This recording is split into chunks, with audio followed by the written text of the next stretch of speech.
The streets of New York City were bustling as always, filled with people in expensive suits, tourists with cameras, and food vendors shouting out their latest deals.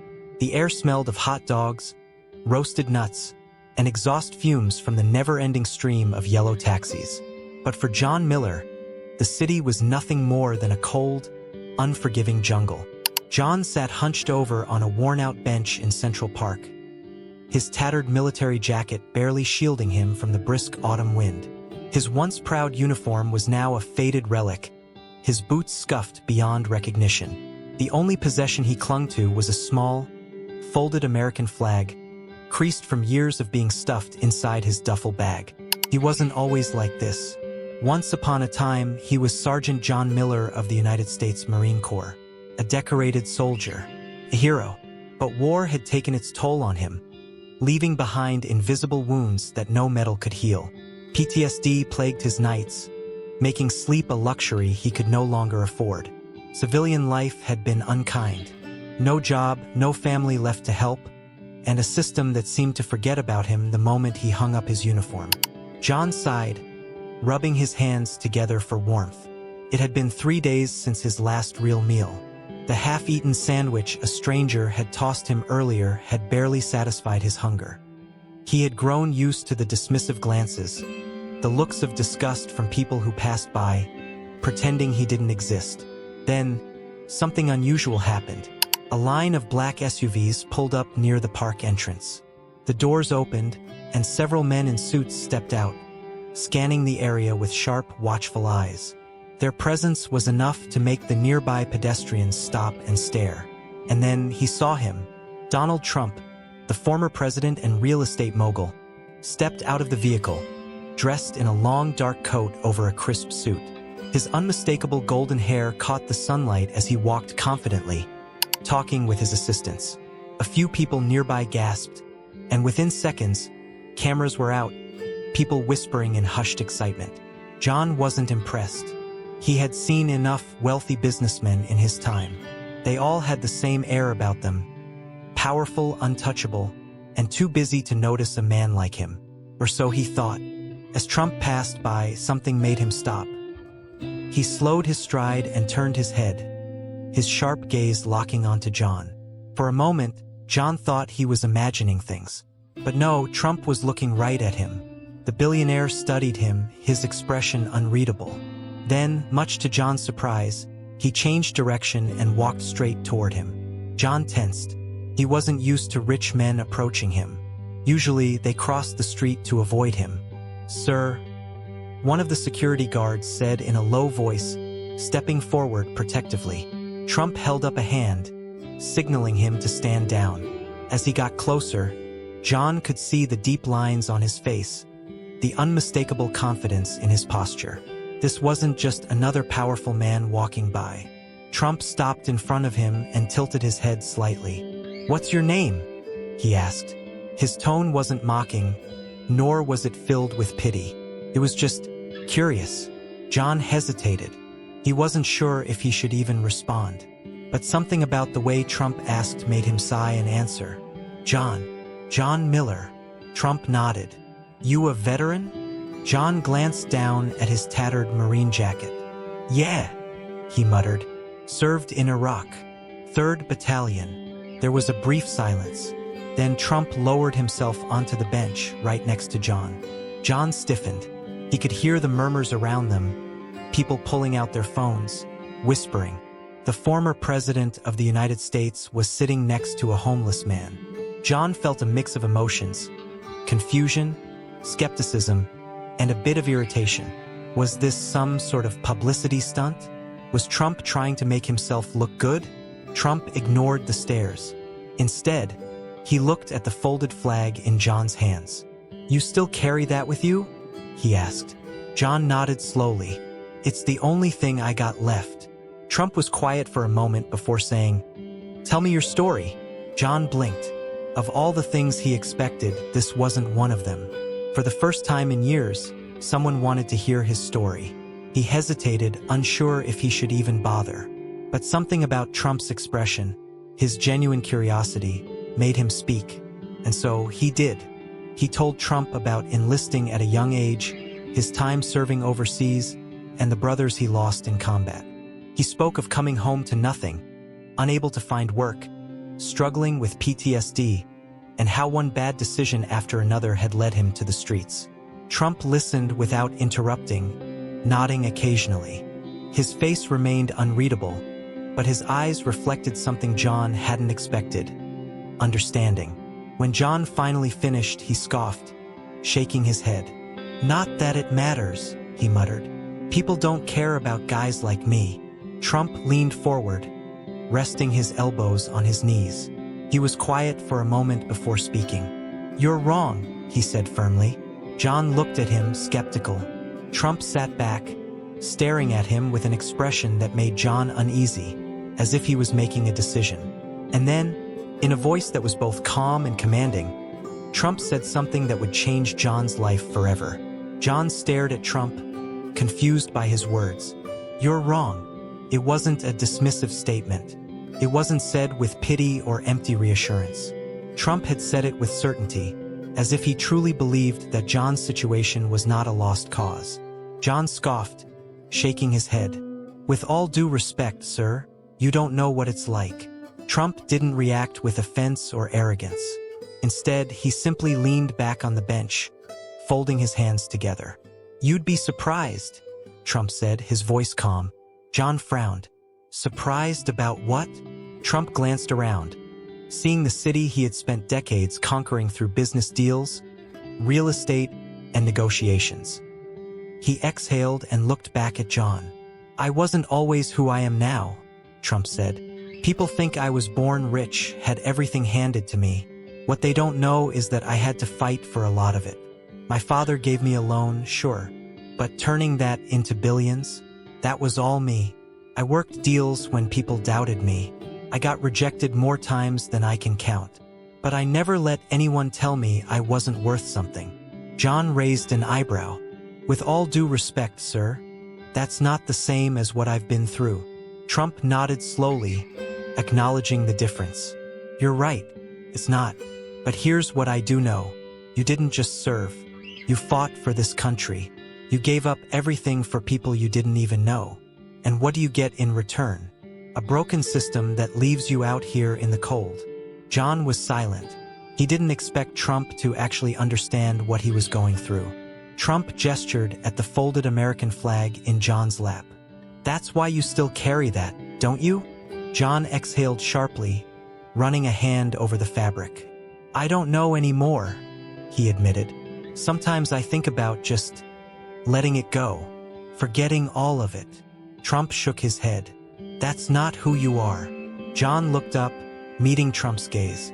There was something in his eyes, a fire, a conviction that was impossible to ignore. For years, John had felt invisible. He had been ignored, dismissed, treated like he didn't matter.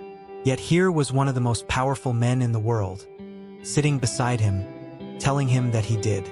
"You fought for this country," Trump continued, "and now, it's time for someone to fight for you." John furrowed his brow. "What are you saying?" Trump turned toward his security detail, who had been standing nearby, tense and alert. He signaled to one of his assistants. "Get me my phone," Trump said. The assistant immediately obeyed, pulling out a sleek smartphone and handing it over. John watched as Trump scrolled through his contacts, his expression focused. Then he made a call. John could hear the ringing from the speaker. One ring, two rings, three. Finally, a voice answered. "Yes, sir?" Trump didn't waste any time. "I need you to meet me at Central Park immediately," he said. "Bring a contract and whatever else we need." John blinked. "Contract?" The person on the other end responded quickly. "Understood, sir. We'll be there in 15 minutes." Trump ended the call and turned back to John. "You're not staying out here another night," Trump said firmly. "I won't allow it." John felt his heart race. "What are you talking about?"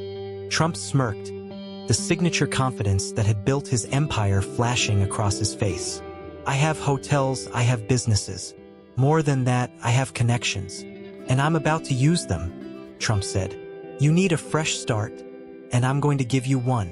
John opened his mouth to argue, to say that he didn't need a handout, that he didn't deserve pity. But Trump raised a hand to silence him. "This isn't charity," Trump clarified. "This is an investment. You've given everything to this country. Now, I'm going to give something back." John felt overwhelmed. For the first time in years, someone was looking at him and seeing him for who he was, not just a homeless veteran, but a man who still had value. "Why would you do this?" John asked quietly. Trump smiled. "Because America doesn't turn its back on its heroes. Not on my watch." And with that, John's life was about to change forever. John sat on the sidewalk, still dazed from his conversation with Donald Trump. He had expected another cold rejection, another passerby who looked at him with either pity or disgust before walking away. But this was something entirely different. Trump crouched down in front of him, his face serious. "Listen, John," he said. "I don't believe in handouts, but I do believe in giving people a second chance. You served this country. You fought for it. And yet, here you are, sleeping on the streets while people who haven't done a damn thing live in luxury." He shook his head. "That doesn't sit right with me." John swallowed hard, his throat dry. He wanted to speak, to say thank you, but no words came out. "I'm going to fix this," Trump continued. "I'm going to get you off these streets." John blinked. What do you mean?" Trump stood up, pulling out his phone. With a few quick taps, he was already making calls. "I know people," he said simply. "And you? You need a place to stay, food to eat, and a damn good suit. Consider it handled." John's heart pounded. He had heard promises before. Empty words from politicians and well-meaning strangers who said they wanted to help but never followed through. But there was something different about this. Trump wasn't hesitating. He wasn't just talking, he was acting. Within minutes, a black luxury SUV pulled up to the curb. A well-dressed man in a navy suit stepped out, holding a clipboard. "Mr. Trump," he greeted. "I've arranged for a room at the Trump International Hotel. Everything is set." Trump turned to John. "You're staying there tonight," he said. "No arguments." John's eyes widened. "But I don't have any money." Trump smirked. "You think I'm charging you?" John shook his head in disbelief. "I don't know what to say." "Then don't say anything," Trump said. "Just get in the car." As John hesitantly climbed into the SUV, he noticed something unusual. People had started to gather. A few pedestrians had stopped, whispering and pointing. A young woman pulled out her phone, recording the scene. "Oh my God," she murmured. "Trump is helping a homeless vet." Before long, a small crowd had formed. A local news van screeched to a halt nearby, and within moments, a reporter and a cameraman rushed out. "Mr. Trump, can you tell us what's happening here?" Trump turned, unfazed by the attention. "Nothing complicated," he said. "I saw a veteran in need. I helped him. It's what we should be doing." More reporters arrived. Questions were shouted. "Is this a publicity stunt? Do you plan to help more veterans?" Trump's expression hardened. "You know what the real question should be?" he shot back. "Why does it take me, a businessman, to do something that our government should have done a long time ago?" Silence. The reporters exchanged glances, momentarily caught off guard. Trump adjusted his cufflinks. "This isn't about politics. This is about doing the right thing. And if that shocks you, then maybe you should be asking why." The cameras rolled. The story was already going viral. By the time John arrived at the Trump International Hotel, he felt like he was dreaming. The lobby was grand, with marble floors, golden chandeliers, and elegant furniture that smelled like fresh polish. A receptionist greeted him warmly.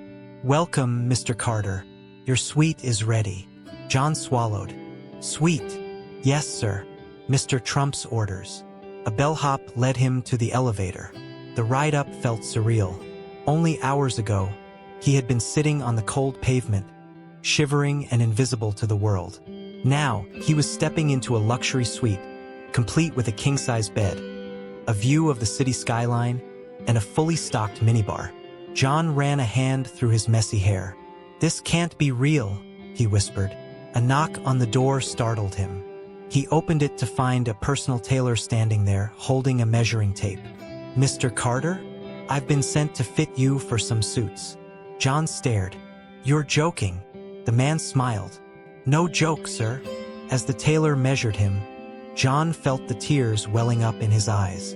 He blinked rapidly, trying to push them back, but the weight of everything was finally crashing down on him. For the first time in years, he felt human again.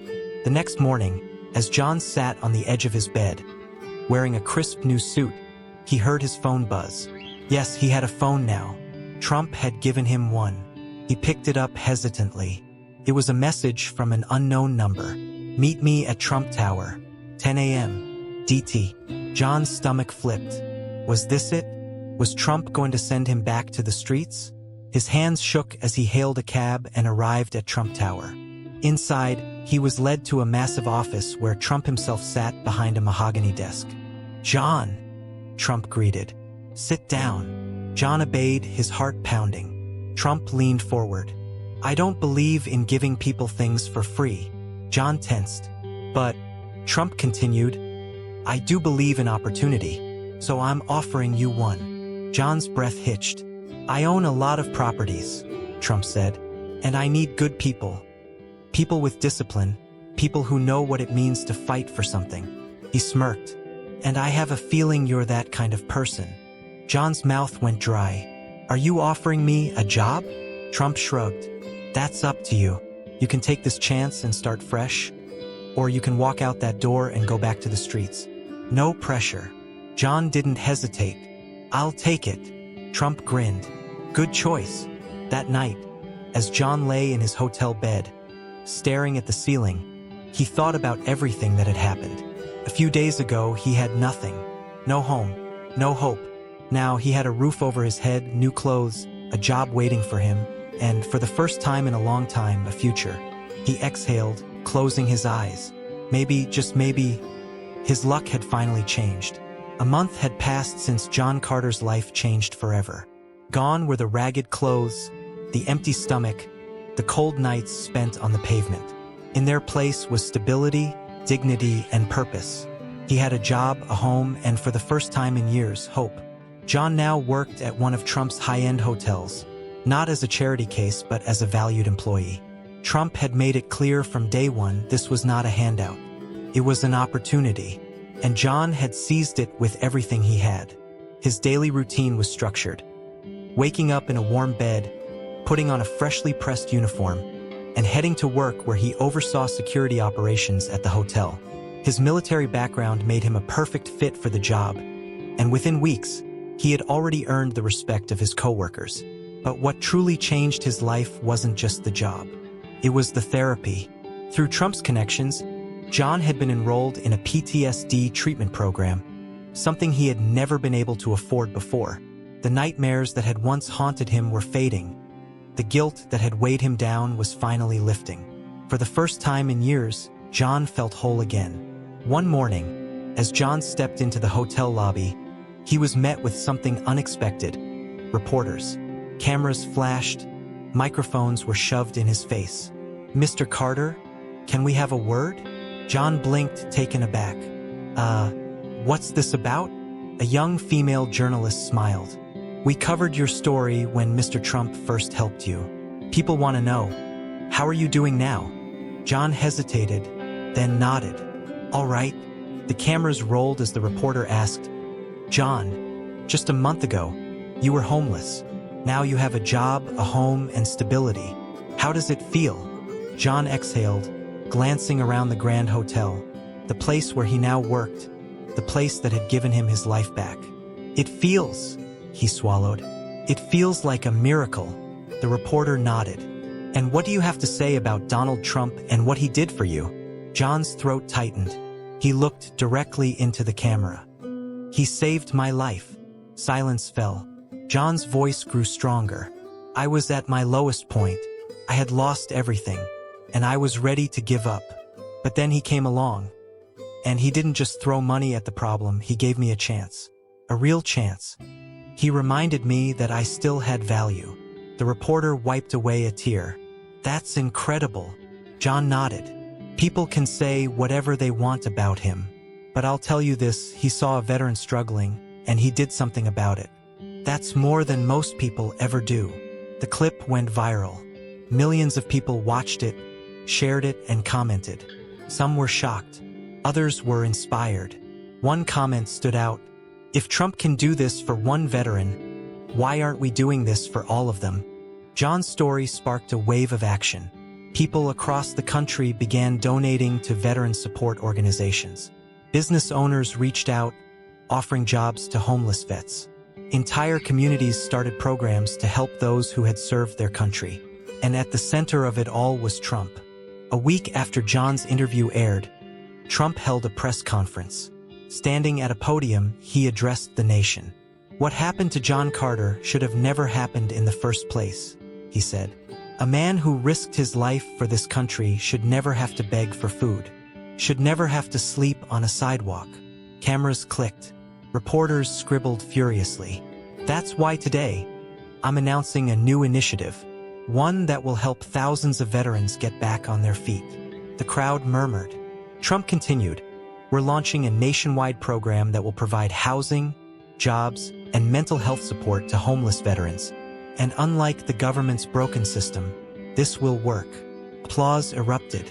The announcement sent shockwaves through the political world. Some called it a publicity stunt. Others praised it as a game changer. But John knew the truth. This wasn't just about him anymore. This was about every veteran who had been forgotten. And now, finally, someone was doing something about it. As the weeks passed, John watched the world change around him. Veterans who had once been ignored were now being helped. His story had gone from a random act of kindness to something much bigger. And he wasn't just watching from the sidelines. One evening, as he stood in Trump Tower, his phone rang. He answered, and Trump's familiar voice greeted him. "John, I need you for something." "Yes, sir?" Trump chuckled. "You've been through the worst. You know what these veterans are dealing with. I need someone to lead this program. Someone who's been in their shoes." John's breath caught. "You want me to?" Trump's voice was firm. "I want you to help change lives, just like I helped change yours." John exhaled, his mind racing. This was it, his second chance, his purpose. And for the first time in years, he knew exactly what he was meant to do. Months later, John stood on a stage in front of thousands. Behind him, a banner read, "No veteran left behind, a national initiative." At his side stood Trump, smiling proudly. John stepped up to the mic. "I was once just another statistic, just another homeless veteran, forgotten by the world." He looked out at the audience, at the men and women who had served, at the families who had suffered, at the people who had finally started paying attention. "But one man changed that," he continued. "And now we're going to make sure that no veteran ever has to go through what I did." The crowd erupted in cheers and applause. John turned to Trump and shook his hand. Trump leaned in and said, "Told you, second chances matter." John smiled. "Yeah, and now it's my turn to give them." The camera zoomed in on John, standing tall. Not as a homeless man, but as a leader, a fighter, and a man who had reclaimed his life. If you like this story, please share and comment your opinions. Don't forget to like and subscribe our channel.